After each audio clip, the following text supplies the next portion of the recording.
Hey everyone, and welcome back to the Deep Dive. Yes, welcome back. Today we are going to be tackling something I think we all struggle with, at least a little bit, Yeah. and that is feeling more confident in conversations. Oh, yeah.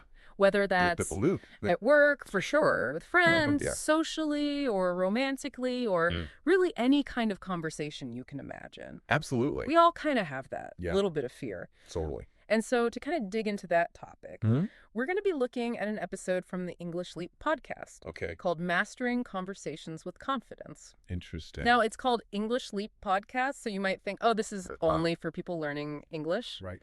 But Yeah. I think the principles in this episode are really universal. I completely agree. So many of these things are not just about Yeah. how to speak a specific language, Right. but just how to be more confident Yes. and how to feel better about the way that you communicate. Yeah. And they really do a good job of Yeah. highlighting some of those Exactly. more universal things. That's going to run apply with to it. everyone. And so in this deep dive, we are really going to be focusing on Yeah. the most valuable and immediately applicable advice from the episode. Great. So that you can walk away from listening to this and immediately be able to apply I like that. these things to your life. Yeah. So let's jump right in. Okay. So the English Leap podcast starts by talking about mindset. Mindset. Yeah. What are your initial thoughts about that for our listeners? Well, so much of this, I think, boils down to our own perception yeah. of ourselves in conversation and how confident we feel. Right. And, I know a lot of people, including myself, Yeah. feel nervous or intimidated when, Yeah. they're speaking to other people and Yeah, especially when you feel like Yeah. you are not as articulate or Deal with well-spoken or interesting or funny as, or that the other person is judging you. Oh yeah, totally. Right. For sure. And so, having the right mindset, I think, is incredibly important. Absolutely. And one of the points that the podcast makes that I thought was so valuable is that Yeah. everyone that you talk to is just another person. Exactly. They're just a human being like you. Yeah. And, if you can approach every conversation from that place of equality, Yeah. it really takes the pressure off. I love that. It does. Because I think so often we Yeah. put people up on a pedestal. Absolutely. Like, oh, they're Yes. so amazing and so smart. Especially people that we admire Yeah. or look up to. Right. Or people who, Yeah. Have a certain position in society or whatever. Absolutely. And, Yeah. that can really Yeah. hinder Yeah. our ability to just have a normal conversation with them. Yeah, absolutely. And so I love that advice of just remember Yeah, everyone's a person. exactly. Everyone's just a human. And it really does take the pressure off. And, speaking of taking the pressure off, Yeah. they had some really good advice, I think, especially for English learners, which is to remember that Native speakers. native speakers are not above you in any way. Perfect. And that these conversations are not a test Right. that you either pass or fail. I love that. And I think this is really important for English learners to remember because Yeah. they might feel like, oh, if I make a mistake, Totally. The native speaker is going to judge me. yeah, they're going to think I'm stupid or Yeah. that I don't know what I'm talking about. Yeah, they'll think less of me. Right. But, that's not the case at all. Yeah. Most native speakers, I think, are very understanding Yeah. And even native speakers make mistakes all the time. all the time. Yeah. We Okay. stumble over our words. Totally. We say the wrong word. Yeah. We use the wrong grammar. Yeah. It happens to everybody. And it's okay. It's that. Yeah, don't let that hold you back from participating. Exactly. So just remember, it's not a test. This is just a conversation with another person, and you have just as much right to be in that conversation as anyone else. I love that. So the next thing that the English Leap podcast talks about is preparation. Okay. Yeah. So, we've all had that experience, I think, Oh, yeah. where someone says, "How was your week?" Oh, gosh, yeah. And you just totally blank. Yeah, you're like, I don't know. You're like, I don't even know what I did this week. What did I do this week? Like, I don't even remember what I ate for breakfast this morning. It's like the most common question. I know. And yet, It's so simple. you're like, I don't know. Yeah. I went to work. Yeah. I came home. Yeah. I ate. I slept. I know. That's it. It's like you just completely forget, yeah. the interesting things that you did. Yeah, the things that you want to share with people. Right. You're just like, Yeah. I'm alive. And so their suggestion was, and I think this is so smart, Yeah. was to make a mental note or even like write down in a journal or something a few highlights from your week. Yeah. So maybe something interesting that you learned learned, something new that you tried, or something that you really enjoyed. I like that. And by having those few things top of mind, it just makes those initial exchanges so much smoother. And you sound so much more interesting. Exactly. When you're not just like work, sleep. It's true. Sleep. Yeah. Eat, repeat. Yeah, I mean, who wants to hear that, right? Nobody. No, and you don't want to talk about that either. No. You probably did something more interesting than that this week. You did. And so having those things top of mind is so helpful. I agree. And now, for those of you who are learning English, they suggest that you practice talking about those everyday topics. Yeah. So it could be as simple as a TV show that you watched. Yeah. A book that you read. Yeah. Or even just like an activity that you did over the weekend. I like that. And this just helps you to build that familiarity with the language so that you're not caught off guard. That's so important. If someone asks you about it. Yeah, because if you're not used to talking about these things in English, you know, then it's going to be that much harder to come up with something to say on the spot. And you might freeze up and get embarrassed. Exactly. And then that just kind of perpetuates the problem. Totally. Yeah. So I love that advice of just, you know, practice talking about those everyday things. Yeah, it's so practical. And I think what's really cool about the English Leap podcast is that they also talk about what to do if you haven't had the chance to prepare. Yeah. So, you know, we're not always going to be able to like sit down and make a list of interesting things that happened this week. And sometimes conversations just happen spontaneously. So their advice in that situation was just to observe your surroundings and make a relevant comment. Yeah. So, you know, you could say something as simple as, oh, this line is so long today. That's great. Or, wow, it's really hot out here. Yeah. Or, it's a beautiful day. Yeah, it's a beautiful day. Yeah. Like just something just simple and relatable that just kind of opens up the conversation. It's like an invitation. Exactly. And, you know, it doesn't have to be this profound statement or anything. No. It's just about finding that initial point of connection with the other person. And you know, it's not about trying to impress them with your knowledge or your wit or anything like that. It's just about connecting as a human being. Exactly. And that actually segues really nicely into their next point, which is active listening. Active listening. Tell me about that. Active listening, I think, is so crucial because it shifts the focus from being a brilliant speaker to being a present and engaged listener. Right. And I think this takes so much pressure off. It does. Because you don't have to constantly be thinking about, what am I going to say next? Right. What's the perfect witty comeback? Yeah. How can I sound smart? Right. And, you know, instead you can just relax and actually listen to what the other person is saying. And you'd be surprised how much people appreciate that. I know. Being listened to. People love to be listened to. Yeah. And so if you can just kind of quiet your mind and really focus on what the other person is saying, that will actually help you to be a better conversationalist. I think so too, because you'll be able to respond more authentically. Exactly. And genuinely to what they're saying. And you'll remember what they said so that you can reference it later. Exactly. And they'll be like, oh, wow, this person was actually listening to me. Yeah, they care about what I have to say. And they gave a really good technique for active listening, which is paraphrasing.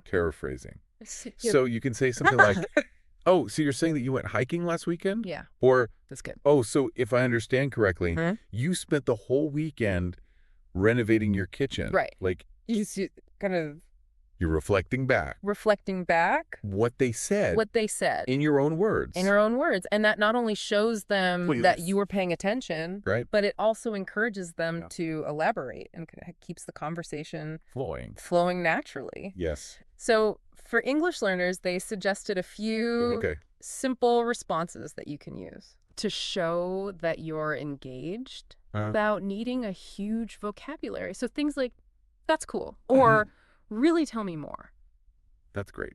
And I think this is really good advice for anyone. Yeah. Because even if you're a native English speaker, sometimes you don't need to... You don't need to overcomplicate it. You don't need to try to sound super intelligent or, you know, whatever. Just be present. Yeah. And listen. Be present and listen. And engage with what they're saying. I think that shows more respect for the other person than trying to, you know... Use a bunch of big words. Use big words and sound smart. So... You know, just keep it simple. Keep it simple. Be present and listen, and I think that will really help. Go a long way in building that connection with the other person. Yes. So the next point that they make is, which I think is really important, is tailoring your approach to different types of interactions. Yeah. So talking to a stranger is obviously very different than talking to your best friend or your boss or your grandma.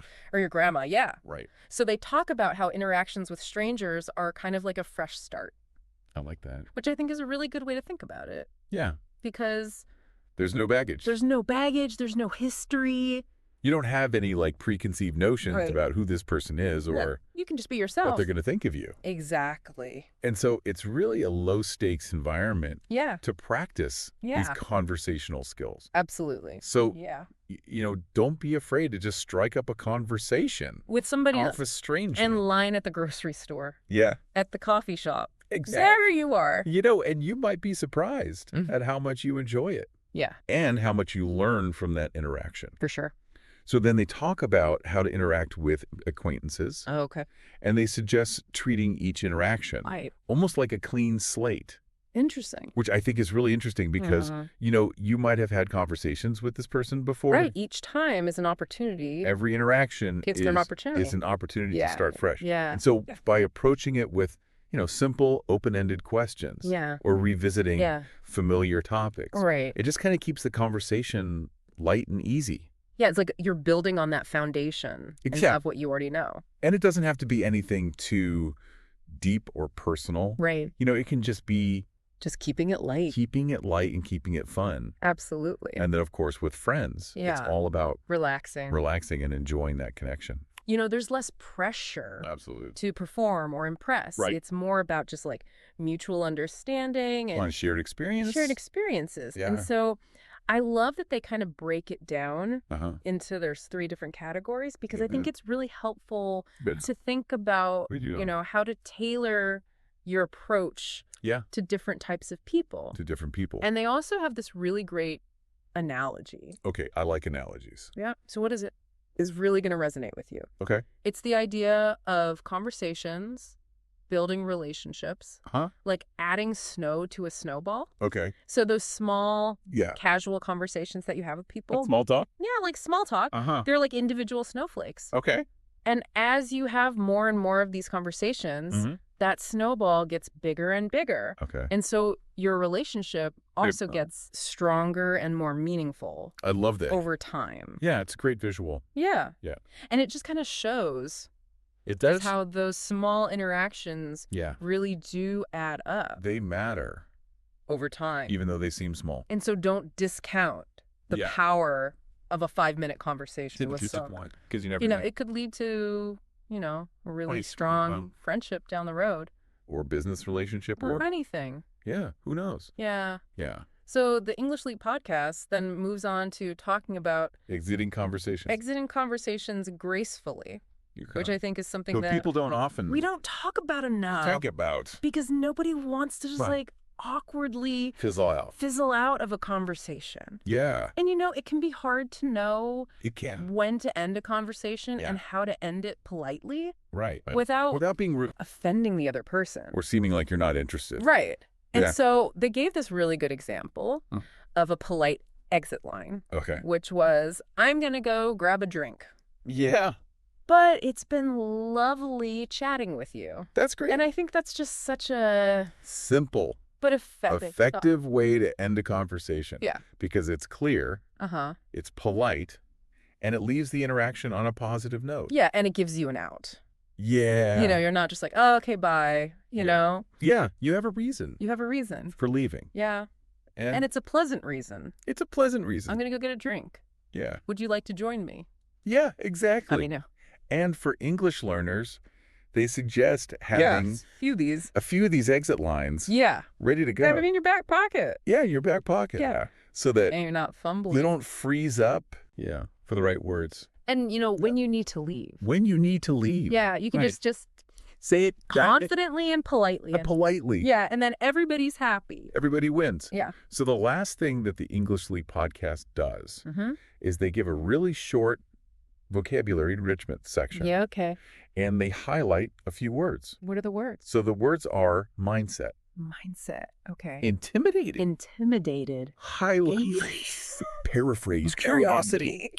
And consistent. Consistent. And I think it's really cool that they include this. Yeah. Because it's good to learn new words. Yeah. And it's not just about learning the words. Right. It's about understanding the concepts behind the words. Yeah.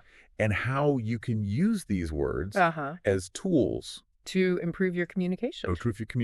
And so, by understanding what mindset means, right, you can start to think about your own mindset. Yeah. And how that's affecting your conversations. Yeah. And by understanding what it means to be intimidated, you can start to identify those situations where you feel intimidated. And work through them. And so on and so forth. That's great. And so I think this is a really valuable exercise. I do too. For anyone. Even native speakers. Yeah. Yeah. Because it helps you to be... more mindful. More mindful. Of your language. And how you're using it. And how it's impacting... the people around you. Yeah. So to recap for you today, we talked about the importance of having the right mindset. Yes. We talked about the power of preparation and active listening and tailoring your approach to different types of interactions. And exiting conversations gracefully. And we also talked about a few key vocabulary words that can help you to be a more confident communicator. Absolutely. And so I think the central theme that ties all of this together is that conversations are about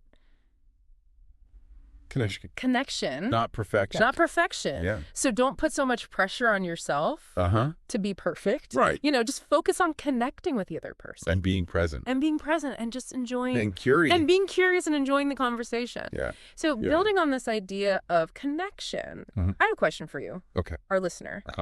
How might consciously implementing just one of these techniques, perhaps making a point of starting one extra small conversation each day. Yeah. How might that subtly but significantly expand your network? Yeah. Your network and your relationships. And deepen your existing connections over the next month? It's a great question. You know what unexpected opportunities or insights might arise? From those seemingly insignificant conversations that you have every day. It's something to think about. Yeah, I think it's something to really think about, because we often overlook. We really do overlook the power of those small interactions and how they really can add up. Lead to big things. Over time. So thanks for taking this deep dive with us today. This was fun. Into conversational confidence. Yeah. We really hope that these insights from the English Leap podcast give you some valuable tools and a renewed sense of assurance. I think they will. In your everyday interactions. Absolutely. Until our next exploration. Yeah. Here on The Deep Dive. Yeah. See you next time. Bye.